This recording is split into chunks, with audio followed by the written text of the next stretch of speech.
La patria del criollo. Capítulo 5. Tercera parte. Los tres grandes prejuicios en su relación con el trabajo forzado. En el apartado precedente hemos visto cómo el cronista se pronuncia en sentido contrario frente a dos aspectos de un mismo asunto. Hay allí una escisión de actitudes y de opiniones, una dicotomía y no propiamente una contradicción. Sin embargo, el grande y complejo tema del indio es ocasión de numerosas y flagrantes contradicciones en la recordación florida. Y a ellas entramos ahora. Si hubiéramos de agruparlas en series, diríamos que la primera gran serie de contradicciones proviene de la incompatibilidad entre las opiniones del autor acerca de algunas características de los indios y los datos de la realidad que la crónica retrata.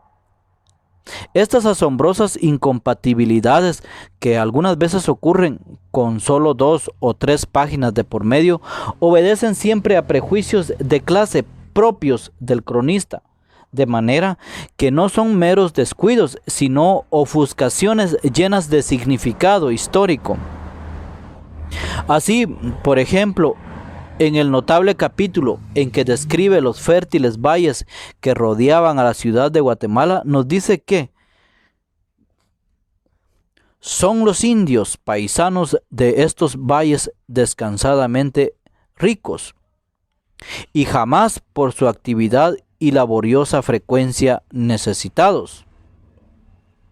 Pasa enseguida a referir con detalle algunas interesantes costumbres de aquella gente, haciendo despliegue del gran conocimiento que de ella tenía, y el impulso de la descripción lo lleva insensiblemente a dar noticia de una característica de los indios que no podía faltar en aquel cuadro: su gran resistencia física, que debe haber impresionado a quienes como don Antonio habían visto a los indígenas en el fragor del esfuerzo cotidiano.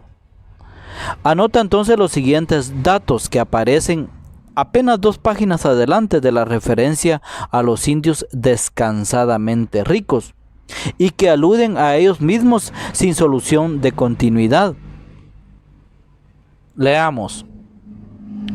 Son grandísimos sufridores de la inclemencia y trabajo, y si fueran más dotados de espíritu ardiente, hicieran sin duda alguna ventaja a todas las naciones del mundo, por el aguante y gran sufrimiento y tesón que tienen en el trabajo, porque al sol y al agua y hielos solo les cubre un miserable vestido de sutil y rota tela, de manta de algodón que llaman tilma, no siendo otra cosa el vestido que una camisa de manta y un calzoncillo de sayal, que en el rigor de las lluvias se les enjuga y seca en el cuerpo por carecer de remuda, no teniendo para dormir sobre el desnudo frío y duro suelo más cobertor que el de una corta y pobre frazadilla, pero con ella tienen por general costumbre cubrirse la cabeza, dejando desabrigados y descubiertos los ojos. Pásanse 6 y 8 días con el corto y seco alimento de unas tortillas de maíz que sacan de sus casas para ir a viaje o al trabajo de las labranzas, sin otra cosa que a este ordinario y mísero alimento acompañe, en que no sé qué otra nación les imite. No se vaya a suponer que hablaba de unos indios al decirnos que eran suavemente ricos, y de otros cuando dice que dormían en el suelo, que la exigua vestimenta se les secaba sobre el cuerpo y que salían a trabajar toda la semana con unas tortillas endurecidas en el morral. Son exacta y rigurosamente los mismos. Entre aquella afirmación y estos datos no se ha alterado siquiera el sujeto gramatical en el texto.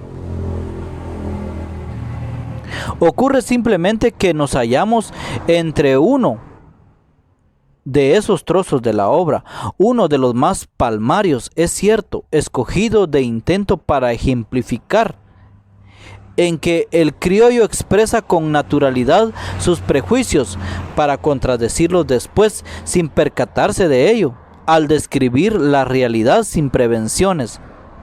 Es probable que la extremosa y demasiado evidente contradicción del ejemplo citado tenga su explicación en el hecho, poco perceptible y por eso digo de señalarse, de que al comenzar a hablar de la resistencia física de los indios, le haya venido a la memoria al autor el recuerdo de sus enemigos peninsulares, grandes propagandistas de su propia resistencia para el trabajo. Es el instante en que expresa que a los nativos solo les faltaría un espíritu ardiente como el del español. ¿Como el del español? Para superar en el esfuerzo a todas las naciones del mundo. Ya arrebatado por la secreta motivación de presentar a los indios como trabajadores más resistentes que los españoles, describe las pésimas condiciones en que los nativos vivían y laboraban para poder decirles después a los peninsulares que ellos no soportarían trabajar así. A ello se debe que termine el párrafo con esas palabras llenas de intención, en que no sé qué otra nación les imite.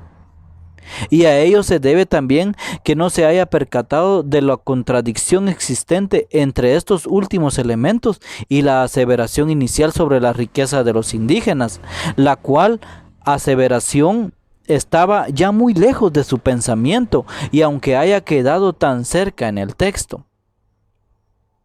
Es, no cabe duda, un valioso ejemplo de contradicción por desplazamiento del enfoque al momento de escribir.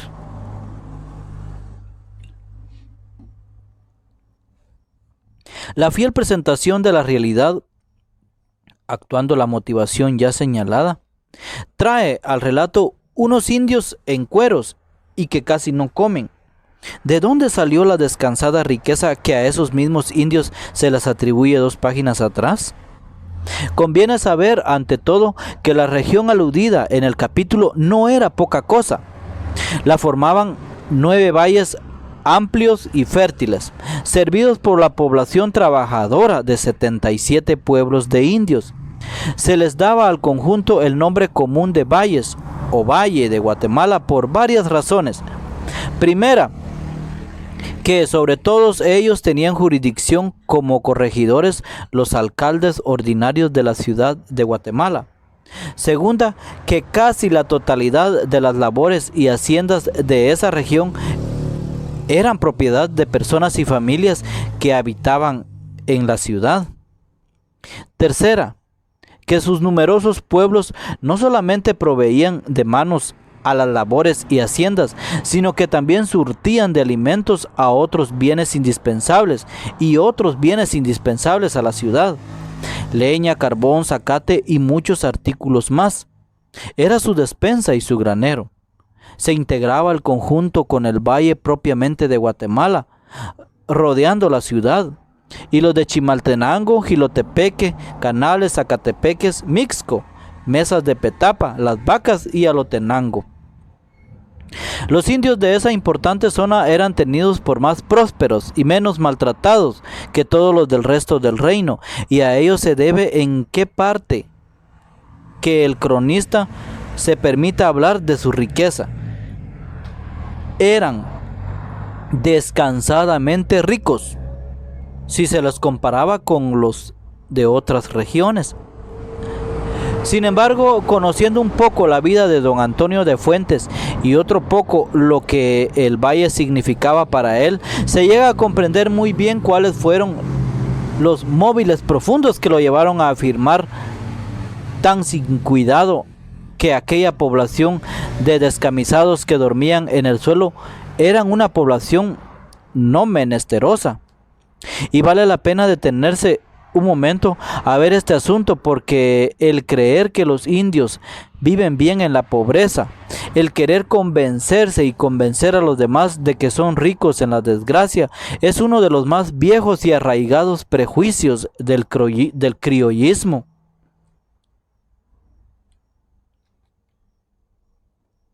Recordemos, para comenzar, que el ingenio azucarero y las labores de don Antonio se hallaban en el Valle de las Mesas de Petapa, que era uno de los de Guatemala. Es muy probable que desde la infancia hayan impresionado su mente los comentarios de la vida y los problemas del valle, y que muy temprano haya hecho sus primeras visitas a aquellas propiedades que más tarde pasarían a ser suyas. Si para entonces el joven Fuentes no hubiera adoptado la costumbre de afirmar que los indios de la región eran descansadamente ricos, pocos años más tarde tendría que convencerse de ello por la fuerza de ciertos hechos que señalaremos enseguida. Don Antonio era casi un adolescente cuando entró a formar parte del ayuntamiento, y cabalmente en el año de su ingreso surgió un grave problema que hizo crisis 3 años más tarde, en 1663, cuando andaba por los 21 años nuestro terrateniente. En efecto, ocurrió que el fiscal de la audiencia, indignado por ciertas quejas que le presentaron los indios de un pueblo y apoyándose en el hecho de que el trabajo forzoso de los nativos había sido abolido en otras colonias, decidió pedir nada menos que esto: la total supresión de los repartimientos de indios en todo el reino de Guatemala. Se conmovió aquella sociedad, pues la iniciativa del fiscal tocaba sus bases. Los indígenas captaron algunos rumores de lo que pasaba, y eso bastó para que dieran muestras de comenzar a agitarse y opusieran una desusada resistencia ante la obligación de ir a trabajar a las haciendas y labores. Fue difícil tarea persuadirlos de que se trataba solamente de una ponencia condenada al fracaso y de que cualquier desorden los comprometería gravemente para cuando estuviera rechazada. Por su lado, los interesados en la conservación del trabajo forzoso de los indios salieron de inmediato a la defensa del repartimiento. El cabildo, a la cabeza de todos, no solo por motivos de su jurisdicción sobre 77 pueblos que daban indios a las labores y haciendas del valle, sino porque, como ya se dijo en otro lugar, aquella institución era un verdadero reducto de los intereses criollos. En el momento más crítico vamos a ver varios conventos de religiosos que presentaron apretados escritos alegando la necesidad de conservar el régimen de trabajo compulsivo de los indios. El de San Francisco, enfrentándoseles, declaró que lo hacían porque empleaban indios de repartimiento en sus propiedades rurales, y elevó al Consejo de Indias un vigoroso escrito denunciando los vejámenes que los indios padecían bajo aquel sistema de trabajo.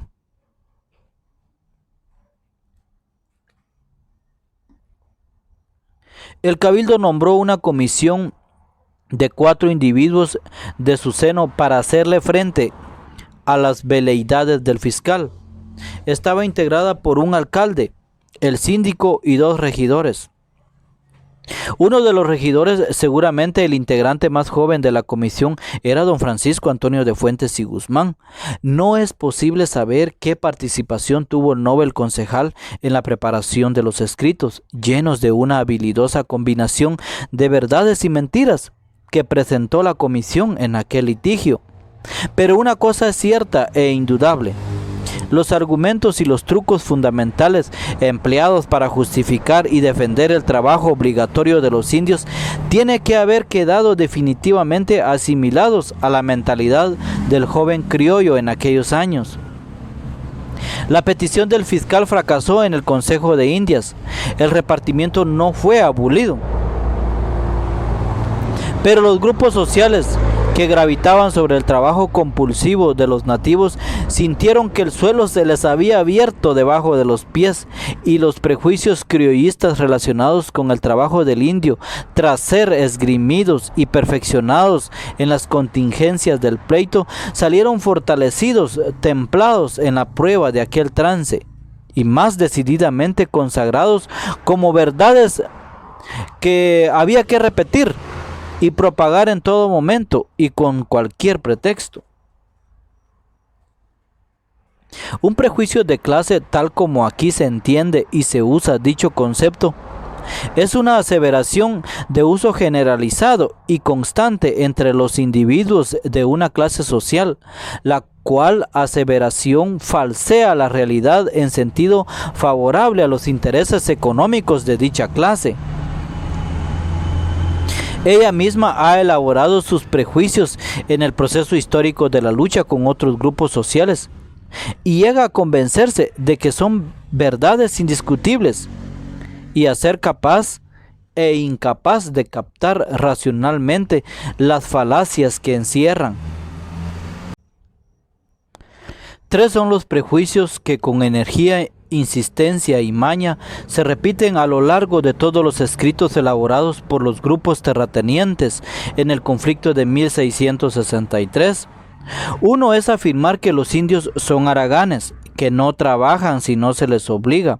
Otro consiste en decir que son inclinados al vicio, especialmente a la embriaguez, y que aumentan entre ellos las borracheras y los escándalos si no se les tiene ocupados con el trabajo obligatorio. Y el tercero consiste en expresar en las más diversas y capciosas formas que los indios no padecen pobreza, que viven conformes y tranquilos. Son tres inventerados prejuicios criollistas que desde luego están presentes a lo largo de toda la recordación, y el tercero es el que expresa de manera casi mecánica en la afirmación del cronista sobre la descansada riqueza de los indios del Valle de Guatemala. Para comprender por qué cobraron tanto arraigo esas mentiras en la mentalidad de los criollos, es preciso fijar la atención en el siguiente hecho importantísimo. Cuando el fiscal pidió la abolición del repartimiento, la supresión del trabajo forzoso, estaba pidiendo en el mismo acto la implantación del trabajo asalariado, la libre contratación del trabajo. Lo dice con toda claridad su petición. Suplico a B.S. que en ejecución de las dichas cédulas, que en caso necesario pido se pongan con este pedimiento, usando de su natural piedad y de la que su majestad, Dios le guarde, mande, se use con esa gente, se sirva de mandar darme despacho no solo para estos indios, sino general para todas las provincias, en que con graves y severas penas se mande que ninguna justicia ni otra persona de cualquier calidad y condición que sean obliguen ni puedan obligar a los indios a que se sirvan y trabajen forzados y violentados, si no es que voluntariamente quieran por su jornal servir, ni se hagan en manera alguna repartimientos a las labores, y que cesen los que hubieren hecho y los jueces que para este efecto se suelen nombrar, sino que los dejen cultivar y beneficiar sus milpas, y lo que quisieren trabajar para sustentarse y pagar sus tributos. Que cese el trabajo obligatorio, que se supriman los repartimientos en todas las provincias del reino, que desaparezcan los jueces repartidores y que los indios trabajen libremente por un jornal. No hay equívoco. En otros papeles expresa la misma idea con toda claridad. Le dice al rey: Señor, siendo puntual y buena la paga, trabajan los indios sin repartimiento y sin jueces repartidores, que son los más perjudiciales. Se alquilan y acuden con puntualidad. Esta verdad se experimenta en todas las ocupaciones en que se necesita de ellos y con las labores que no tienen repartimiento. La supresión del repartimiento implicaba la creación del trabajo asalariado, de libre contratación. Y he aquí el fondo de todo aquel problema. La defensa del repartimiento implicaba una lucha por evitar la libre contratación y el salario.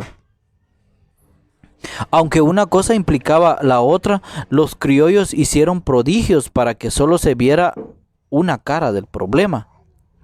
En sus peticiones decían: es necesario que se conserven los repartimientos de indios, pero pedían eso sin confesar el propósito verdadero. No querían pagar salarios libres. Si los indios no eran obligados a trabajar, habría que atraerlos e interesarlos con el salario, y no acudirían sino hasta que se les lucra ofrecido el doble o más de lo que se les daba como paga forzosa de repartimiento. El trabajo libre significaba un encarecimiento inmediato de la mano de obra, y para esto lo que los criollos tenían que evitar con disimulo, sin que la verdad saliera a luz. Para cubrir esa verdad nacieron y se conservaron los 3 prejuicios criollistas arriba enunciados. Los 3 tenían la misma finalidad: adelantarse, interceptar, salirse al paso a la consideración de que los indios trabajarían de buena gana y vivirían en mejores condiciones si tuvieran la posibilidad de contratar libremente el precio de su fuerza de trabajo. Los 3 prejuicios servían para impedir el planteamiento de esta última posibilidad, al asegurar por adelantado que el indio es haragán de su naturaleza. Queda sobreentendido que no trabajará a ningún precio. Si se da por sabido que desea más entregarse a los vicios que dedicarse al trabajo, queda dicho que usará la libertad para emborracharse en vez de trabajar, o bien que lo que gane de más le servirá para ahogarse en chicha. Si se asienta que el indio no es más feliz cuando dispone de mejores condiciones de vida, sino que él encuentra su felicidad en medio de privaciones, queda dicho que es equivocarse pensar que se le favorece el procurarle un bienestar que él no desea. Los criollos, la clase terrateniente explotadora de trabajo servil, no hubieran inventado nunca esas 3 falacias, ni ellas hubieran llegado a tener el arraigo que alcanzaron en la mente criolla, si no hubiera estado de por medio la necesidad de justificar el trabajo forzado. Esa necesidad los convirtió en fervientes defensores y propagadores de los 3 prejuicios.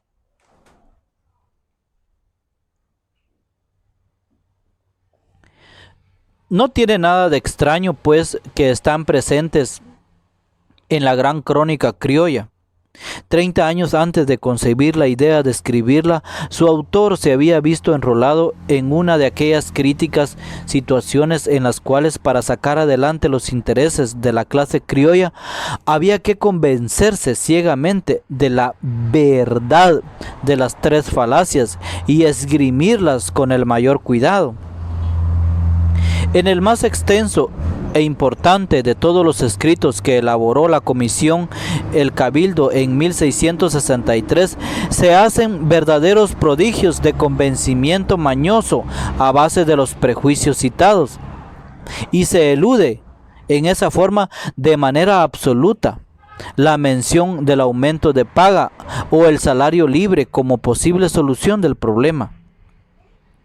En ese sentido, como en todo lo demás, se habla del bienestar de los indios del Valle de Guatemala y se insinúa en diversas formas que no hay motivos legítimos para preocuparse por ellos. Capciosamente preguntan los concejales cuál será la causa de que en esos valles haya aumentado el número de indios, mientras en otras regiones disminuyan. Y contestan: no se podrá decir que por sus malos tratamientos, ni porque se les dan a los indios intolerables trabajos. La falacia, como el lector ya habrá notado, radica en pretender que se conserve el trabajo forzado en el Valle de Guatemala, porque en dicha región vivían mejor los indios y se encontraban menos maltratados, lo cual, como ya se dijo, era verdad. Lo que lógicamente había que comparar era la situación de los indios de repartimiento con la de aquellos que vivían en pueblos eximidos de prestar dicho servicio.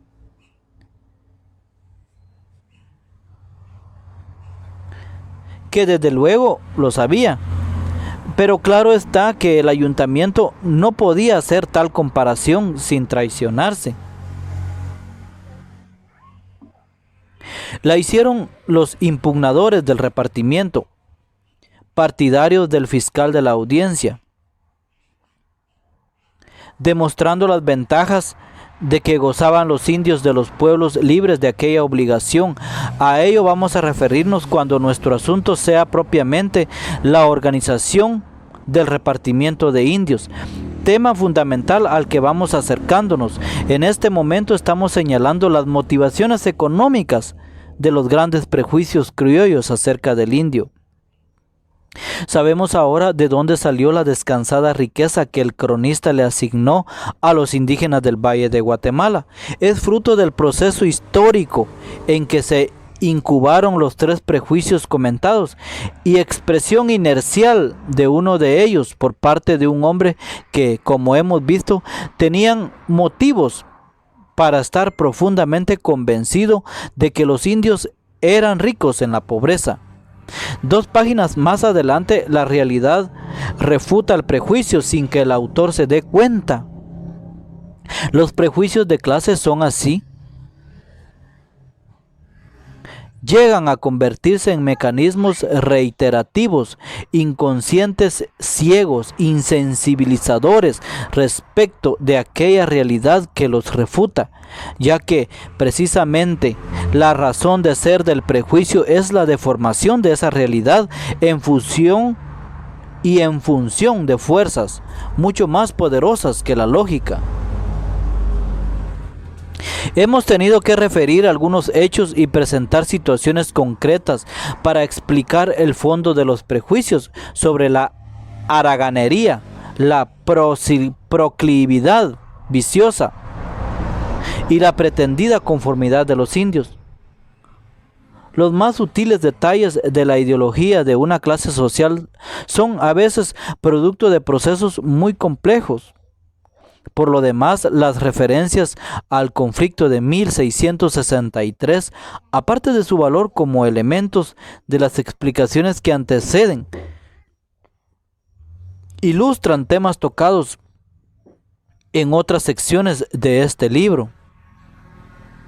El ayuntamiento, como institución representativa de los intereses criollos, el funcionario español atentando contra el patrimonio de los criollos, la explotación de los indios como fundamental motivo de disputa entre la aristocracia terrateniente y los representantes de la monarquía.